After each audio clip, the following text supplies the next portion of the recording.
ठीक है, तो कल कुछ जनरल चीजें हमने पढ़ ली थी, बहुत सारी चीजें, टैक्सोनॉमी ऑटोनिम डिस्कस किया था, उसके बाद हमने होलोटाइप, नियोटाइप, आइसोटाइप, सब कुछ मैंने आपको बताया था।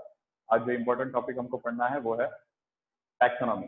ठीक है, टैक्सोनॉमी में देखो, इसको अच्छे से देखना, इसमें से बहुत बार क्वेश्चन आता है। ठीक है, तो taxonomy is what? Taxonomy it is a systematic procedure और क्लासिफिकेशन। ठीक है, क्लासिफिकेशन, सिस्टमैटिक और टैक्सोनॉमी तीनों भी सेम वर्ड है। ठीक है, जैसे आपके घर में आपके निक नेम और एक मेन नेम, और कोई प्यार से कुछ बुलाता होगा तो वो कुछ नेम, बट स्पीशीज तो एक ही है ना, नाम अलग अलग है। इसी तरीके से देखा जाए तो प्रोसीजर एक है, नाम अलग अलग होता है। कहीं पर आपको दिखेगा टैक्सोनॉमी, कहीं पर आपको दिखेगा सिस्टमैटिक, एंड कहीं पर आपको दिखेगा what? Taxonomy, systematic and classification. ये तीन वर्ड आपको कॉमनली नजर आते हैं। ठीक है, तो हम स्टार्ट करने वाले हैं। आज का टॉपिक हमारा क्लासिफिकेशन से। ठीक है, क्लासिफिकेशन, राइट। तो क्लासिफिकेशन, क्लासिफिकेशन के अंदर जो हमारा कैरेक्टराइजेशन आएगा पहला, वो है सिस्टमैटिक। ठीक है, सिस्टेमैटिक। और तो सिस्टमैटिक इज क्या? प्योरली एनसीईआरटी को फॉलो करो, अपनी टेक्स्ट बुक अगर साथ में है तो it is well and fine, नहीं है तो ले लेना। तो सिस्टमैटिक क्या है? Systematic it is the classification. It is the systematic arrangement of all living organisms on the basis of similarities and differences between them. Right? अगर मैं एक ऑफस्प्रिंग हूँ, मैं अगर एक ह्यूमन हूँ और आप भी अगर एक ह्यूमन हो, तो what is the difference between me and you? तो एक कैरेक्टर में तो डिफरेंस हो सकता है ना। तो सिमिलैरिटी बहुत सारे हैं, मुझ में भी हाथ है, आप में भी हाथ है, बहुत सारे सिमिलैरिटी है, बट कोई ना कोई तो एक डिफरेंस होगा, वो एक डिफरेंस ही एक बेस्ट कैरेक्टर बन जाएगा। राइट, ये बोल सकता हूँ कि I am having more knowledge of biology as compared to you. You will have the knowledge, but at a certain time. But अगर मैं लेवल देखूं तो I am having more knowledge of biology as compared to you. मतलब this is the difference created between you and me. So is that, तो मैं ऐसा कर सकता हूँ ना कि मैं आपको खुद से सेपरेट कर सकता हूँ कोई एक कैरेक्टर लेकर, right? Might be it can be possible your and my height would be same. Exactly, ये पॉसिबल हो सकता है। हाथ दोनों के सेम हो सकते हैं, basically same in the structure, एक ही सेंटीमीटर का भी अंतर ना हो, सेम हो सकता है बिल्कुल। ठीक है, तो बहुत सारे कैरेक्टर्स मेरे ह्यूमन के साथ मैचअप कर सकते हैं, बट मैं आपके साथ मेरा एक कैरेक्टर डिफर कर सकता हूँ। That is you can not, you are not having that much level of biology as compare to me. तो I am having more knowledge, तो मैं आप खुद को आपसे एक डिफरेंस क्रिएट करके सेपरेट कर दे रहा हूँ कि I am having more knowledge means I am a teacher, I can teach the subject and you can not, because the student you are learning, you are not having that knowledge of biology that should be present. ठीक है, धीरे धीरे develop हो जाएगा। तो ये क्या है? एक डिफरेंस है। तो हमेशा सिस्टमैटिक में, एक सिस्टम क्लासिफिकेशन में किसी भी स्पीशीज का क्लासिफिकेशन करना है तो एक सिस्टमैटिक प्रोसीजर फॉलो करना है। ठीक है, राइट। सिस्टमैटिक प्रोसीजर मतलब सपोज दैट whenever see, आपकी एनसीईआरटी कहती है whenever see you see a dog and whenever you see a cat, so what is the first character that comes in your mind whenever see you a dog? जब भी आप एक dog को देखते हो तो आपके पास क्या उसका कैरेक्टर आता है? हाँ, 4 पैर है, एक माउथ है, पीछे एक टेल है। ठीक है, तो डॉग अगर आपने अगर देखा है और आपको अगर देखने के बाद आप उसका कैरेक्टर जानते हो, आइडेंटिफिकेशन कर सकते हो, तो आपका उसका नाम बताया बराबर, आप बराबर उसको डॉग बोल दोगे, that is a dog. Right, तो आपकी एनसीईआरटी में एक वर्ड लिखा है, उस वर्ड को अच्छे से फोकस करके अंडरलाइन कर लेना। The word is called as Alsatians. ठीक है, okay, Alsatians, right. What do I mean by Alsatians? Alsatians are the large dogs. ठीक है, the dogs which are used by the police are called as Alsatians. I guess page number 7, NCERT page number 7, second paragraph में कुछ 9th-10th line पर ये लिखा होगा Alsatians. तो Alsatian means what? It is the large dog. So basically अल्साटियंस बोलो या normal dog बोलो, डॉग का अगर एक नेम वर्ड आया तो आपके माइंड में फर्स्ट कैरेक्टर क्या आता है कि हाँ, ये ऐसा ऐसा स्पीशीज दिखता है, और जब भी इसको डर होगा किसी चीज का, वो जोर से हमको हमारे ऊपर बार्क करेगा। और क्या कैरेक्टर नजर आता है? हाँ, इसके पास टेल है। तो ये सब कैरेक्टर आपके नजर में आते हैं, right.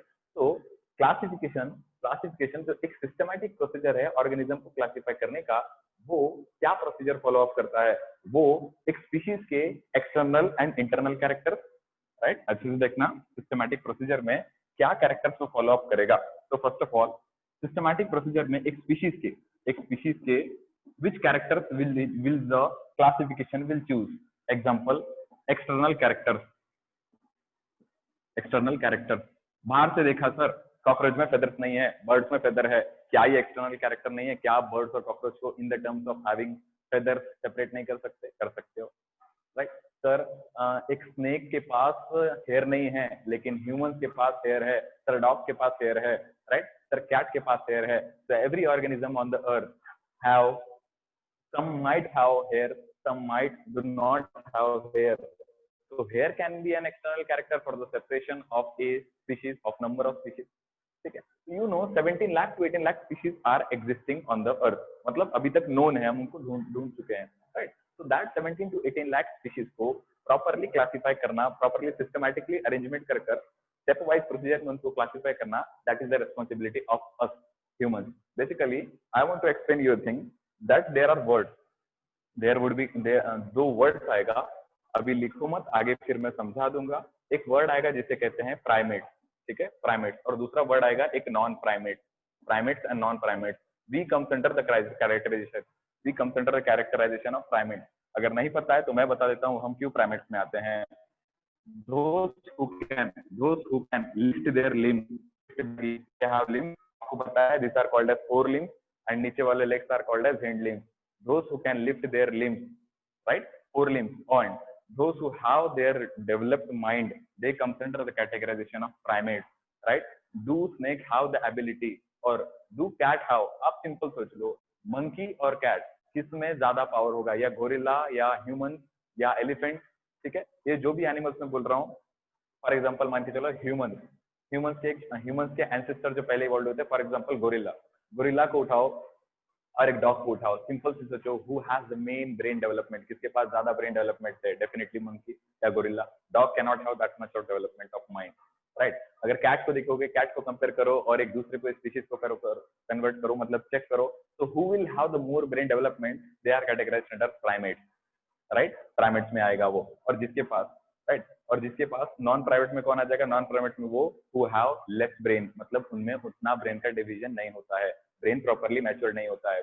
If you are a animal, we are animal basically, हम ह्यूमंस हैं मतलब एनिमल्स में आते हैं। अगर हम, we all are animals, if we have the brain, we are the primate because we satisfy one of the property of being primate. What?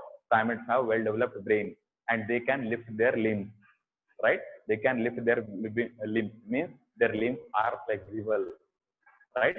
This property you can write straight line ऐसे खींच लो किताब के side में और वहां लिख लो primates and non primates. Primates are what? They have well developed brain and they can lift their limbs. Their limbs are what? Flexible, right? And non primates में क्या लिख सकते हो? They do not have well developed brain.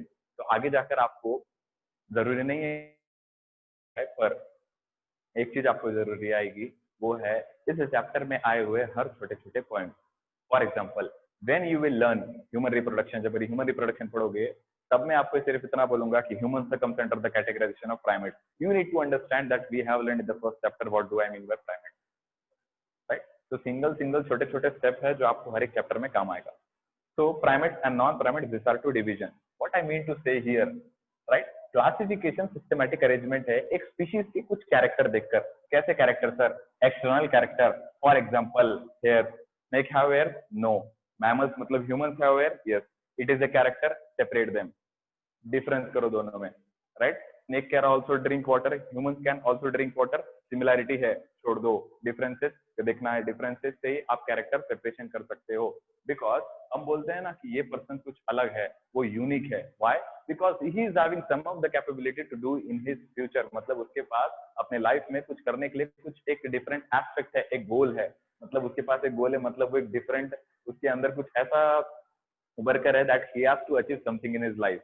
मतलब वो different है, वो unique है, मतलब उसके वो पर्सन में जो यूनिक है, मतलब उसमें बाकी रेस्पेक्ट में कुछ ना कुछ तो डिफरेंसेस होगा ना। तो एक्सटर्नल कैरेक्टर के बेसिस पर आप एक स्पीशीज को क्लासिफिकेशन में आपको हेल्प हो जाएगा।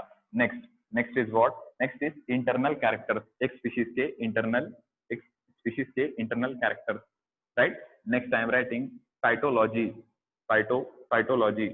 right? What do I mean by cytology? Cyto means cell, logy मतलब study, right? Cyto means cell. यहाँ लिख सकते हो आप cyto means cell, right?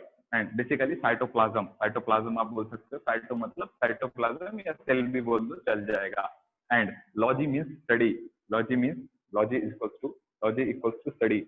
So study of cell is called as cytology. मतलब एक सेल को देखकर भी हम पता कर सकते हैं क्या ये सेल मतलब किसी के ऊपर सेल वॉल है, किसी के ऊपर सेल वॉल नहीं है। जिसके ऊपर सेल वॉल है सेपरेट कर दो, जिसके ऊपर सेल वॉल नहीं है सेपरेट कर दो।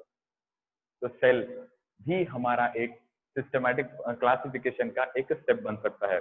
उसके बाद मैं नेक्स्ट देखूं तो द नेक्स्ट इज फॉसिल्स और मैं लिखता हूं राइट फॉसिल्स राइट। उसके बाद मैं लिखूं तो एम्ब्रियोलॉजी। ठीक है, मतलब आप इसको लिख सकते हो डेवलपमेंटल प्रोसेस। देखना अच्छे से समझाता हूँ। फॉसिल्स मतलब मैंने आपको बताया है किसी स्पीशीज के रेमिनेंट मतलब बचे हुए part I mean to say if the bones are left over of a dead animal that bones would be stored for the future study, they are called as fossils। ठीक है, आप ये बहुत word देखोगे class 11th और 12th में। fossils are the dead remains of the species which are conserved, which are stored in a solution so that वो जो फॉसिल स्टोर करके रखा गया है या बोन्स रखा है उसको फ्यूचर रेफरेंस के लिए लिया जा सकता है स्टडी के लिए। Fossils are mostly the preserved substance और basically bones of a species which are conserved right. तो फॉसिल के बेसिस पर भी हम एक स्पीशीज का क्लासिफिकेशन कर सकते हैं। Embryology and last is ecological information. This are some of the basic point जिसके बेसिस पर हम एक स्पीशीज को क्लासिफाई कर सकते हैं राइट। ये पॉइंट इंपॉर्टेंट है according to the entrance point of view, तो इसको अच्छे से लिख लेना। अब हम पढ़ने जा रहे हैं इसी सिस्टमैटिक्स का एक type that is called as taxonomy. ठीक है, अगला जो हम पढ़ने जा रहे हैं that is called as taxonomy. Taxonomy का रैंक आएगा, टैक्सोन आएगा, इसको बहुत अच्छे से सुनना राइट। सो सिस्टमैटिक में ही systematic classification and taxonomy all are same. So I am writing the concept we have to study. It is called as taxonomy. Simple is that I have told you Latin is a dead language. और Latin के जितने भी word हैं उसके एक से ज्यादा synonyms नहीं होते हैं, इसलिए most of the words are derived from Latin. अगर कोई नाम Latin से derived हुआ है तो it is well फाइल। अगर इंग्लिश वर्ड है तो उसको लैटिनाइज किया जाएगा। Law arrangement according to law. ठीक है, तो taxo means arrangement, nomy means law. एक पर्टिकुलर लॉ के अकॉर्डिंग आपको स्पीशीज को क्लासिफिकेशन करना पड़ेगा, that is called as taxonomy right. So there are many of the similarities between animals. दो स्पीशीज में, दो एनिमल्स में बहुत ऐसे सिमिलैरिटी एग्जिस्ट कर सकती है, डिफरेंसेस एग्जिस्ट कर सकते हैं। तो वो सिमिलैरिटीज को पकड़कर आप एक क्लास बना लो। सिंपल इज दैट अगर ये एक ग्रुप है और ये एक ग्रुप है right, all the people, all the students playing in this group and all the students playing in this group। ठीक है, this is the group A, this is the group B। तो जितने भी स्टूडेंट ग्रुप ए में खेल रहे हैं, जितने भी स्टूडेंट बी ग्रुप भी खेल रहे हैं राइट। तो if I am saying there are two groups of different student playing different sports. ठीक है, दो ग्रुप है जिसमें दो तरीके के अलग अलग स्पोर्ट्स खेले जा रहे हैं। For example in group A the sport played is football right. In group A the sport played is football and in group B the sport played is basketball. So ये क्या है, all the members or all the students coming in the group A who are playing football have similar characters right, and all the members, all the students playing in the group B that is basketball, they have similar characters right, they have similar characters, but all the members between A and B अगर दोनों को compare करो this and this, so they have dissimilar characters। Simple है ये concept. तो यही है taxonomic का basis. Arrangement of law, what do law satisfy? Law ये बोलता है, arrangement according to the law ये बोलता है कि जितने भी फुटबॉल खेलने हो उसमें से 1-2 पर्सन यहाँ मत डाल दो, because the student playing football in the A section are not satisfying the character of the student that are playing basketball, and the students which are playing basketball are not satisfying the condition or character by classification is a systematic procedure. Classification is a systematic procedure of all the organisms on the basis of similarities and differences between them, right? So पढ़ते हैं आप taxonomy को अच्छे से। तो एक taxonomy में आपको कुछ जनरल स्टेप्स आएगा, ठीक है, उस स्टेप्स को आपको अच्छे से पढ़ना है, राइट? तो क्लासिफिकेशन, योर एनसीईआरटी से classification is a step wise process, ठीक है, एक इंडिविजुअल एक स्टेप है। जैसे अच्छे से, बहुत अच्छे से देखना, ये एक लैडर है, ठीक है, ये एक लैडर है, इस लैडर में ये भी एक स्टेप है, इस लैडर में ये भी एक स्टेप है, ठीक है। जितना इंपॉर्टेंस का ये लैडर का ये स्टेप है, जितना सीढ़ी का ये इंपॉर्टेंट स्टेप है, उतना ही ज्यादा ये स्टेप इंपॉर्टेंट है, करेक्ट। अगर आप एक बड़े से क्लास को यहाँ पर रख रहे हो, समझ कर चलो, आपने अगर क्लास 10 को यहाँ पर लिखा है, और अगर आपने इंडिविजुअल, ठीक है, अरेंजमेंट के हिसाब से क्लास 1 को यहाँ रखा है और क्लास 10 को लिखा है यहाँ पर रखा है, तो जितने भी एनिमल, जितने भी हम क्लासिफिकेशन पढ़ेंगे ना, उन सभी चीज में एक चीज याद रखना, क्लास 10 में जितने स्टूडेंट है और क्लास 1 में जितने भी स्टूडेंट है, मैं ये आपके लिए मान सकता हूँ कि sir according to the arrangement class 10 is at higher level, class 1 it at lower level, right? So the preference should be given first to class 10 and the second preference would be given to the last class 1. I agree, but ये अपने आप में कुछ individual कुछ exist करता है, ठीक है, जिसे हम रैंक कहते हैं, और ये भी अपने इंडिविजुअल में एक कुछ प्लेस एग्जिस्ट करता है जिसे रैंक कहते हैं। सिंपल बोलो, क्लास 1 क्लास 10 अलग अलग है क्लास, बट क्या उसमें नंबर ऑफ स्टूडेंट, क्या उसमें स्टूडेंट की प्रॉपर्टी नहीं है? यहाँ पर जो बच्चा बैठा है वो भी सीखने के लिए बैठा है, और इस क्लास में जो बच्चा बैठा है वो भी सीखने के लिए बैठा है। तो क्या दोनों बच्चे सीखने के लिए नहीं बैठे हैं, पर सिर्फ इतना है, ये क्लास 1 में बैठा है और ये क्लास 10 में बैठा है, ठीक है, ये उनमें डिफरेंस है। बस सिमिलैरिटी क्या है कि ये अपने आप में एक टीचर, ये अपने आप में एक पढ़ता हुआ शिष्य है, ठीक है, स्टूडेंट है, और ये भी अपने आप में एक पढ़ता हुआ शिष्य स्टूडेंट है, right? So each and every step is important in the classification. हर एक स्टेप क्लासिफिकेशन में बहुत जरूरी है। मतलब अगर आपको एक बड़े से किंगडम, एक बड़े से एनिमल के किंगडम में आपको अगर बहुत सारे एनिमल पुटअप करना है, तो जितना ज्यादा एक डॉग की फैमिली इंपॉर्टेंट है, उतना ही ज्यादा एक कैट की फैमिली इंपॉर्टेंट है। क्लास का बेसिकली अगर बात करूं, तो जितना ज्यादा जीनस एक कैट का इंपॉर्टेंट है, उतना ही ज्यादा जीनस एक डॉग का इंपॉर्टेंट है।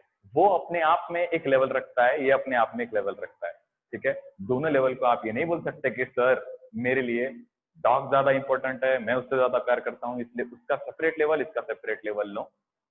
अगर एक एलिफेंट है, उसका साइज बहुत बड़ा है, और एक छोटी सी कैट है जिसका साइज बहुत छोटा है, वो कैट के कैटेगराइजेशन में कैट भी अपने आप में कुछ लेवल एग्जिस्ट कर रही होगी, और एक एलिफेंट भी अपने आप में कुछ है, ठीक है। मैटर ये नहीं करता कि एलिफेंट का साइज बड़ा है और कैट का साइज छोटा है, मैटर ये करता है कि कैट भी अपने आप में एक लिविंग ऑर्गेनिज्म है, और एलिफेंट भी अपने आप में एक लिविंग ऑर्गेनिज्म है। The place that you are giving to elephant equal and exactly same place should be given to the cat, right? This is classification, it is a systematic system जैसे चलता है। No student is parcellated on the basis of colour, religion, caste, everything you know, right? आप पढ़े होंगे class 12th में कि कोई भी स्टूडेंट किसी बेसिस पर डिस्क्रिमिनेशन नहीं किया जा सकता।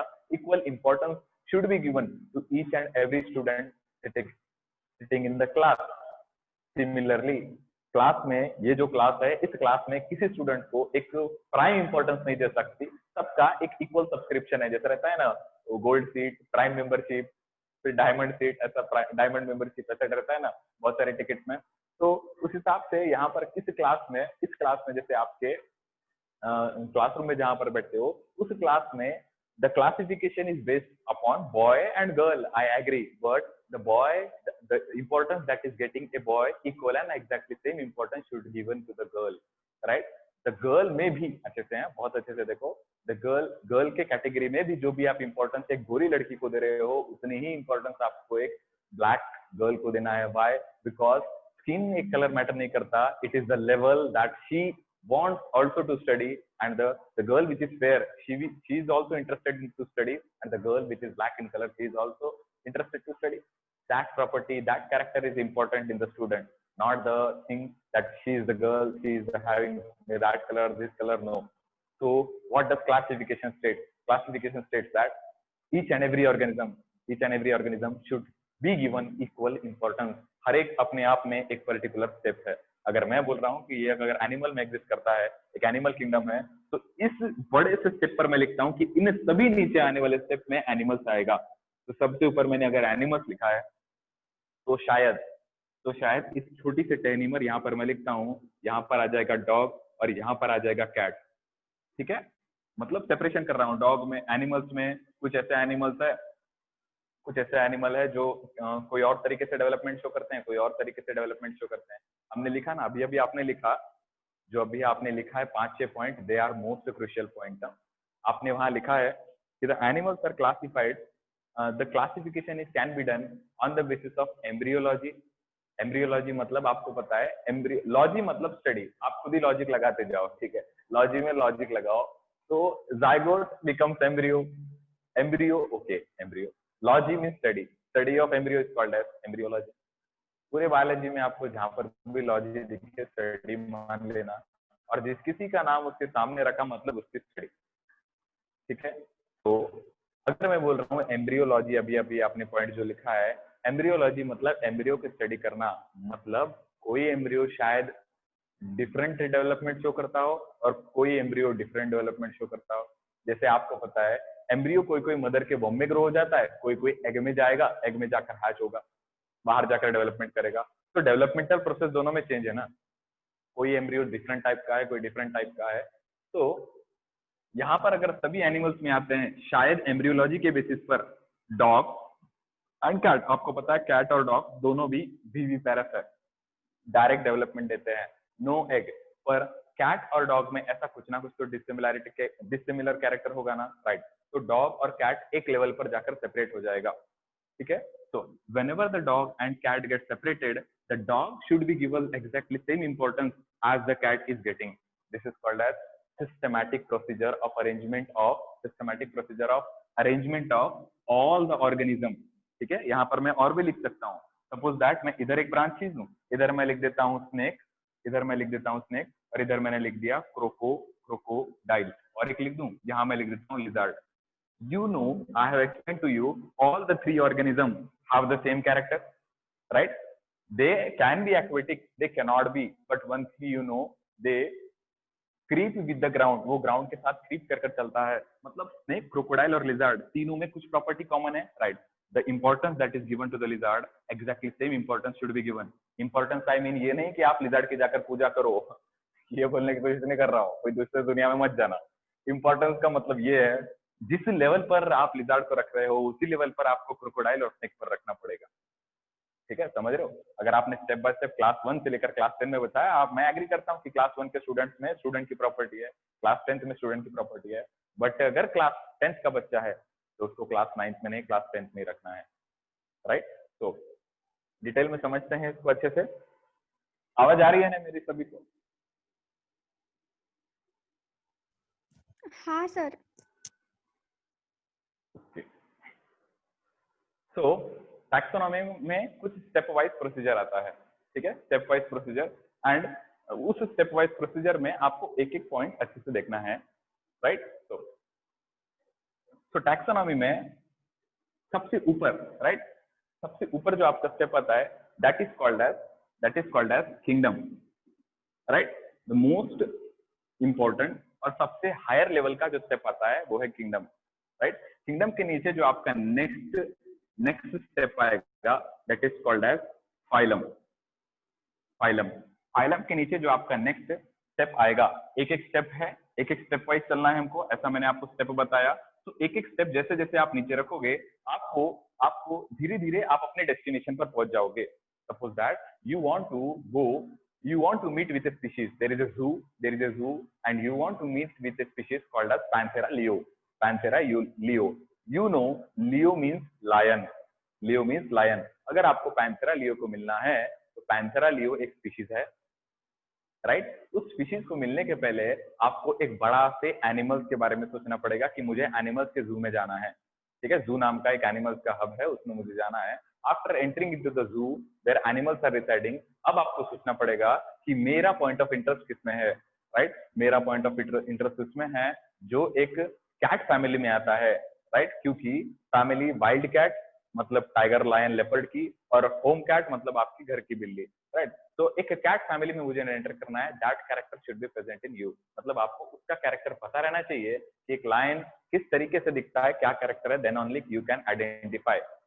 ठीक है, तो सबसे बड़ा ऊपर कौन सा आता है, किंगडम आता है, किंगडम के नीचे phylum, right.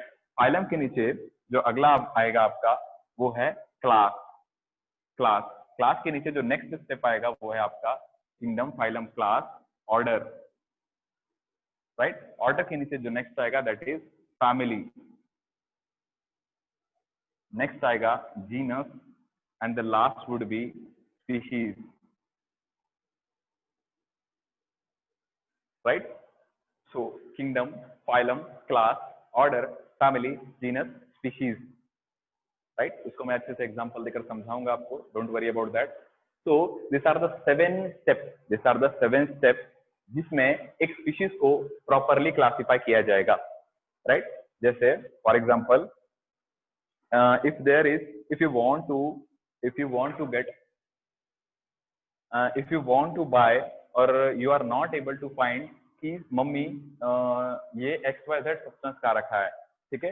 Suppose that you asked for the जीरा, बोलते हैं ना जीरा, आपको घर पर जीरा ढूंढना है, ठीक है। अगर आपको जीरा ढूंढना है तो आप मम्मी के पास गए, राइट। मम्मी ने बोला कि वहां वहां सेक्शन में वहां वहां जाओ, आपको ऐसा ऐसा कंडीशन में जीरा मिल जाएगा, ठीक है। तो किंगडम जो है ना वो आपका घर है, किंगडम आपका घर है।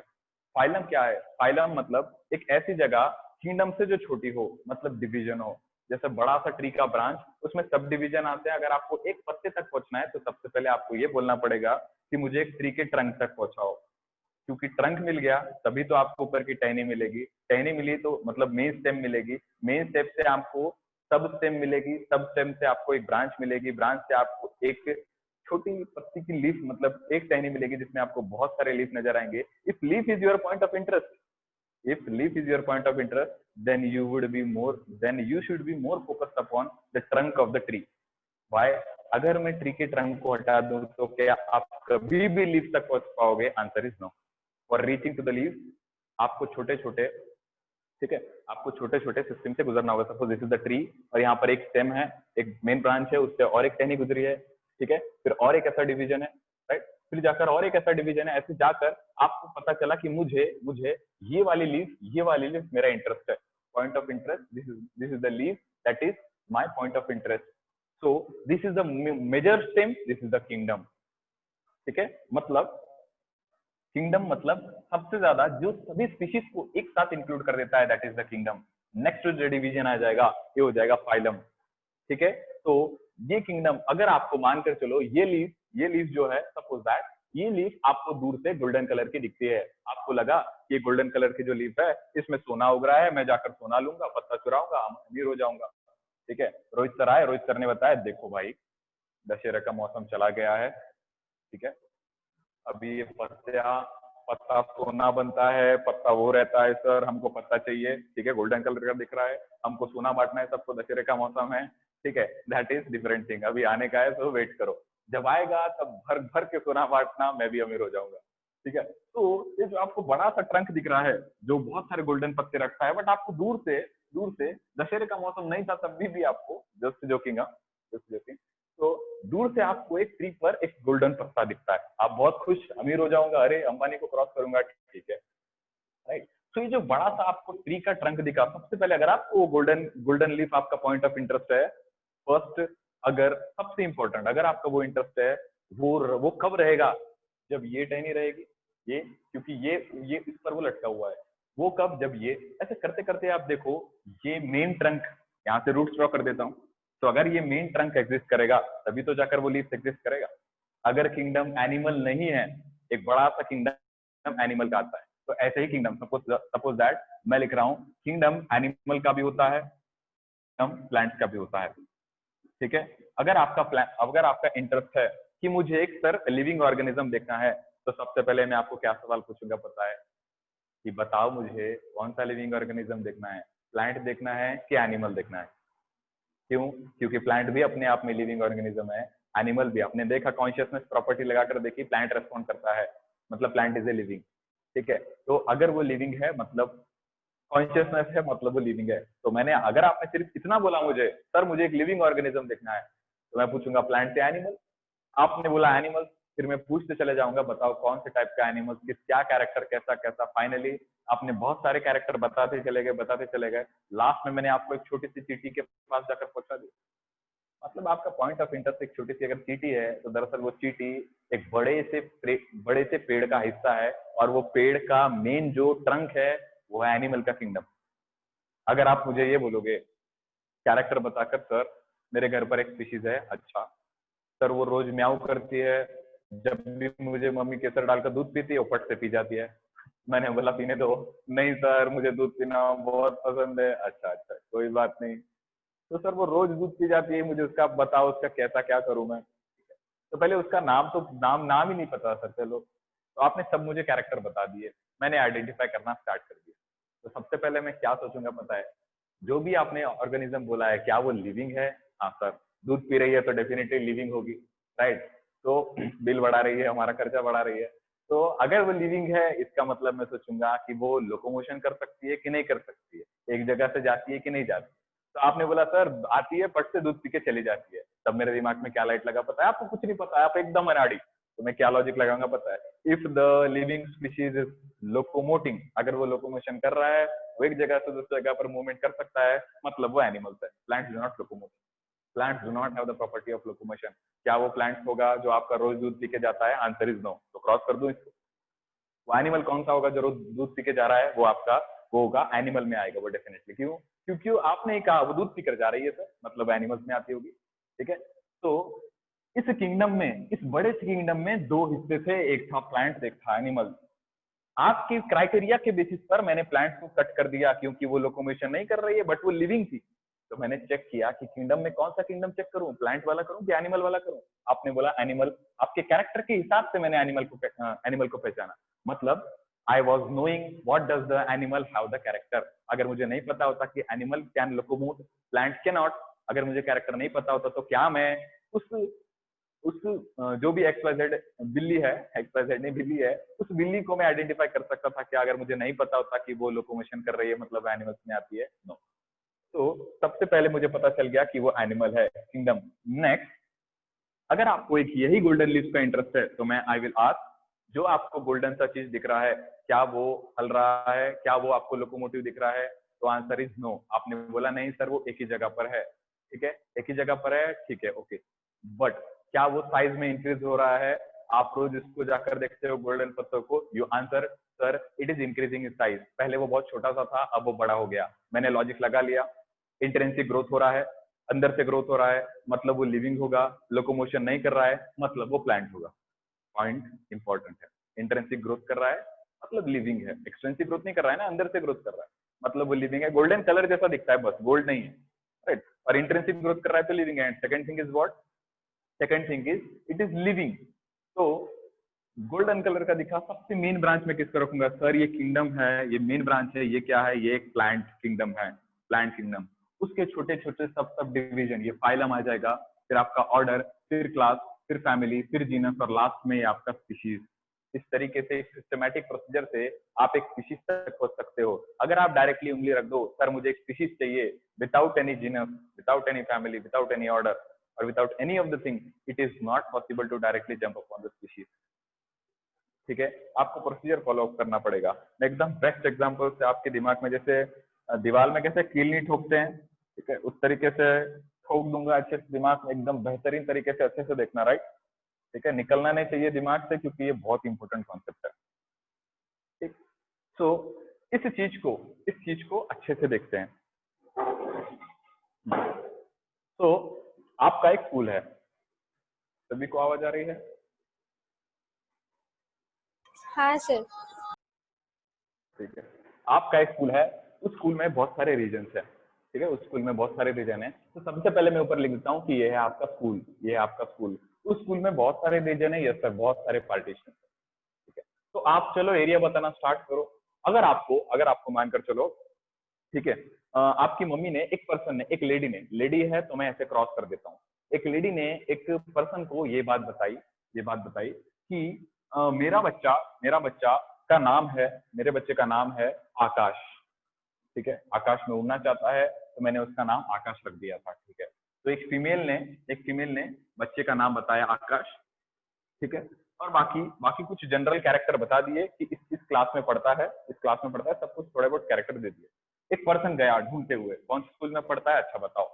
ठीक है, तो मानकर चलो जो स्कूल का नाम था वो था सेंट एनिस स्कूल में पढ़ता है कौन, आकाश। ठीक है, तो ये किसने बता दिया, एक लेडी ने एक पर्सन को बता दिया कि मेरे बच्चे का स्कूल छूटने वाला है, सेंट एनिस स्कूल में पढ़ता है, जाओ। तो स्कूल जो है सबसे ऊपर प्रॉपर्टी है, सबसे ऊपर वाला किंगडम जो है वो स्कूल है। ठीक है, स्कूल में कई सारे एरिया आएंगे, कई सारे एरिया आएंगे। शायद स्कूल में एक स्पोर्ट्स का सेक्शन हो सकता है, शायद स्कूल में एक डिस्पेंसरी हो सकती है, राइट। शायद स्कूल में एक वो रीजन होता है जहां पर क्लासेस चलती हो मतलब वहां पर क्या होगा, एकेडमिक्स लिख दो, पढ़ाई होती है ऐसा लिख दो, तो शायद वो सेक्शन होता है जहां पढ़ाई होती हो, शायद वो सेक्शन होगा जहां ऑडिटोरियम हो। ठीक है, तो स्कूल एक है, जगह चार है अच्छे से। डिस्पेंसरी है, वहां पर भी एक ह्यूमन रहता है। ठीक, मम्मी ने बोला कि मेरा एक सन है मतलब वो ह्यूमन है